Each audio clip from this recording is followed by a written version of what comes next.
Bonjour, donc je vais répondre à deux questions, j'en profite pour faire un film avec ça. On me pose la question sur adiabatique et isenthalpe. Et la deuxième question, c'est le détendeur égalisation externe, qu'est-ce qui se passe si je n'utilise pas l'égalisation externe? Allez, je vais répondre aux deux.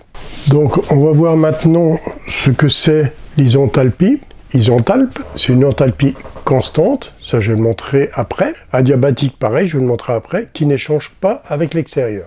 Alors, je vous ai dessiné le cycle frigorifique avec différentes températures, la moins 15 de température d'évaporation ici, et on a température de condensation 47 degrés. Donc ici, on a de T1 à T2, donc T1 c'est la sortie du compresseur, T2 c'est l'arrivée au condenseur. Donc de T1 à T2, on a un petit échange qui se fait, donc des surchauffes sur le refoulement. On perd 3 Kelvin de T1 à T2. T1 à T2, puisque c'est à l'extérieur et que c'est pas isolé, on perd quelques degrés, 3 Kelvin. De T2 à T3, ben, on a la désurchauffe, parce qu'on arrive très chaud à cet endroit-là, donc on devra refroidir. Par exemple, on arrive à 70 degrés, ou 70 si vous préférez, et là on va devoir refroidir jusqu'à 47 degrés. Alors de T2 à T3, on va refroidir, c'est la désurchauffe, pour arriver à 47 degrés, où on aura la première goutte de liquide. Première goutte de liquide, là ça va augmenter jusqu'à T4, donc de T3 à T4, on va être à 100% liquide à T4. Donc ça c'est la liquéfaction ou la condensation. Donc T3 à T4, on retrouve ici, on aura 47 degrés sur toute cette longueur-là. Quand on fait un changement d'état, c'est à température constante. Donc de T3 à T4, on aura une température constante pendant tout le changement d'état. De T4 à T5, ben ça c'est le sous-refroidissement qui est ici. On a 7 Kelvin ici de sous-refroidissement. On tombe dans la bouteille de liquide. Donc ça voudra dire que là, on était à 47, ben on arrive à 40 degrés à T5. 40 degrés ici.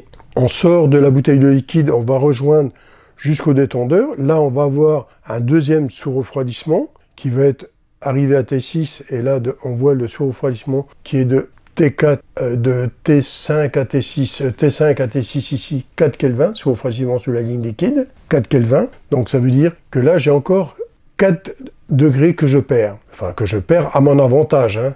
Donc, on est à 40 degrés, moins 4, on arrive ici à 36 degrés Celsius. Alors, de là à là, on va faire ce qu'on appelle la détente. Donc, dans la détente, on va perdre une partie de liquide pour pouvoir refroidir lui-même son liquide, parce que le liquide va se refroidir lui-même sans aller chercher vers l'extérieur. Donc, il va faire évaporer une partie de son liquide pour se refroidir lui-même, ce qui fait que l'autre côté ici, on n'arrivera pas à 100% liquide. On va arriver à un pourcentage qui est variable. Je le rappelle, il est variable suivant le gaz, suivant les températures d'évaporation, suivant les températures de condensation. Tous ces paramètres-là jouent. Donc on va arriver peut-être à 60% liquide, 50% liquide, 80% liquide. Et ne pas prendre cette théorie que l'on dit souvent, 80% liquide, 20% vapeur.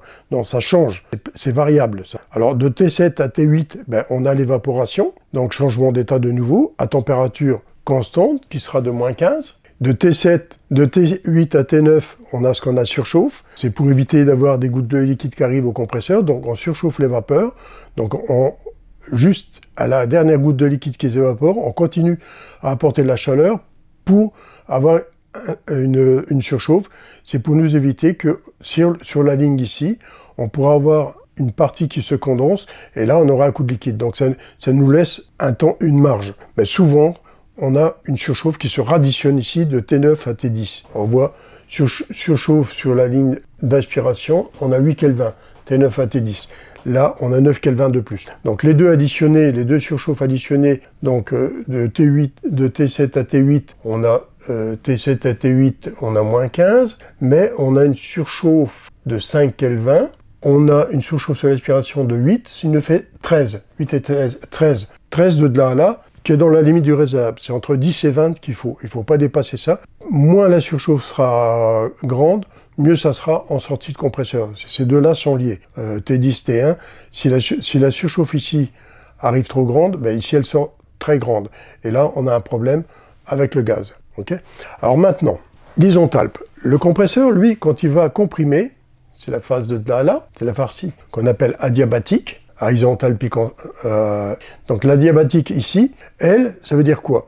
Mais que quand le compresseur, lui, il comprime et tout ça, il va produire de la chaleur. il va la ressortir ici et l'amener ici. Mais en théorie, on dit bien en théorie que la chaleur va rester dans le gaz et va pas se transmettre vers l'extérieur. C'est une théorie pour dire que c'est un cycle parfait. Mais il y a toujours un petit échange. Il faut reconnaître que si autour il fait 35 et puis ici il y a 80, il y aura un échange. Hein. Mais bon, dans la théorie, on n'en tient pas compte. On dit que c'est adiabatique, à température qui n'échange pas vers l'extérieur, qui garde sa chaleur. Alors, vous avez isenthalpe. Isenthalpique, c'est quoi? Isenthalpique, c'est quand le détendeur de là à là va lui changer de température, ça sera à enthalpie constante. On descend ici tout droit. Donc l'enthalpie est ici, elle ne change pas de valeur à la détente. Pourquoi? Tout simplement parce que lui va échanger la chaleur qui va lui être prise de là à là, c'est le gaz qui va le faire, et c'est personne d'autre. Donc, il ne se sert pas de l'extérieur, il ne se sert pas de quelque chose pour se transformer. C'est lui-même le gaz qui, de là à là, va changer de température sans qu'on lui apporte quelque chose. Donc, c'est à enthalpique constante. Ça va? Isenthalpe. Voilà les deux termes qui étaient demandés. Maintenant, on va regarder la deuxième question. Donc, voici un circuit frigorifique avec un détendeur à égalisation externe. Donc ici, on a le bulbe de notre détendeur, et ici, on a l'égalisation externe. Donc elle se branche toujours après le bulbe. Donc ça, vous avez ici le schéma du détendeur à égalisation externe. Donc comment il fonctionne celui-ci? Donc ici, vous avez le train thermostatique qui est ici. C'est celui-ci. Ça, c'est la pression qui vient ici. L'égalisation externe, c'est la pression qui est ici. Ça va dans un sens et dans l'autre, celle-ci. Pareil pour ici. Hein. Donc ça va faire fluctuer ça. Donc le train thermostatique fait fluctuer cette courbe-là, qui pousse ici pour ouvrir le détendeur, ou se rétracter ici pour que le détendeur ferme. Donc si la température descend, là ici ça va se rétracter, ça va commencer à fermer le détendeur. Si la température monte, que lui il lit une température un peu plus élevée ici, il va pousser pour ouvrir. Alors on va voir l'égalisation externe qui va venir ici, qui va contrecarrer ce mouvement ici. C'est une pression qui vient là. Donc ça va se battre contre ça et contre le ressort. Le ressort, c'est pour régler la surchauffe. Ça, je vous rappelle, on règle la surchauffe de 4 à 7. Ça se réglera ici. On serre ici. Ici, par contre, l'égalisation externe qui est placée ici, elle va jouer sous la pression de là, et elle va permettre d'ouvrir ou de fermer le détendeur, puisque c'est ça et ça qui va aller contre ça. Alors, la question était posée, si je ferme ici, que je mets rien, mais je ne vais plus contrôler la pression d'évaporation, ça va être juste ça qui va me contrôler ça va me contrôler une température, mais ça va me pousser sans contrecarrer, sans avoir une contre-indication de la pression d'évaporation, parce que les deux sont liés, ça et ça, c'est lié en même temps. On sait qu'il existe une parade à ça, on sait, en démontant le détendeur, on sait percer un petit trou ici qui permettra d'égaliser si on ne met pas l'égalisation externe. Donc on doit percer un petit trou d'un calibre vraiment très petit. Faut regarder les fournisseurs, ils peuvent vous l'indiquer dans la nomenclature. Je ne sais plus quelle dimension c'est vraiment petit. Hein, on parle d'1 millimètre ou même pas deux, que l'on perce. C'est un tout petit trou pour permettre d'avoir une lecture de l'ABP ici. Parce que si vous fermez ici, vous ne savez plus lire la pression de l'ABP. Donc c'est pas logique, on doit pouvoir contrôler l'ABP ici aussi. Ne jamais fermer ça sans percer ce petit trou ou mettez-la. Vous pouvez mettez-la. Si c'est pas prévu avec votre évaporateur, vous placez une pièce pour pouvoir le mettre. Rien ne vous en empêche. Maintenant, il faut voir l'accessibilité. Hein. Mais un détendeur peut toujours être utilisé, mais l'utiliser à bon escient. N'oubliez pas, le liquide vient par ici, il rentre ici, il va vers l'évaporateur.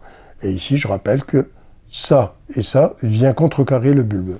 Voilà, je vous ai fait une vidéo où je réponds aux deux questions qui ont été soumises par deux élèves, qui n'avaient pas tout à fait bien compris les choses, ce qui est logique, hein, c'est normal, vous êtes là pour apprendre.